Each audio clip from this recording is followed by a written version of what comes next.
We're going to repair a power steering line on this Toyota Camry. We'll make this new line out of copper nickel. Copper nickel doesn't rust, and it's going to be cheaper and won't rust. I don't want to put another steel line on. Copper nickel is relatively cheap and works easily.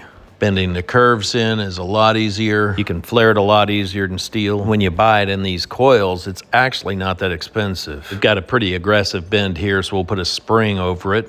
The spring helps it bend without crimping. We'll remove the old hardware from the old part, lift the tabs, and then kind of pry everything off. If you've never worked with copper nickel, it's really nice. I would never put steel brake lines on when copper nickel's available. Here's the label for that copper nickel. Everything's bent the way we need it to go, so we'll put it back in the car, tighten up all the clamps and put the fluid back in. We'll double check to make sure there's no leaks.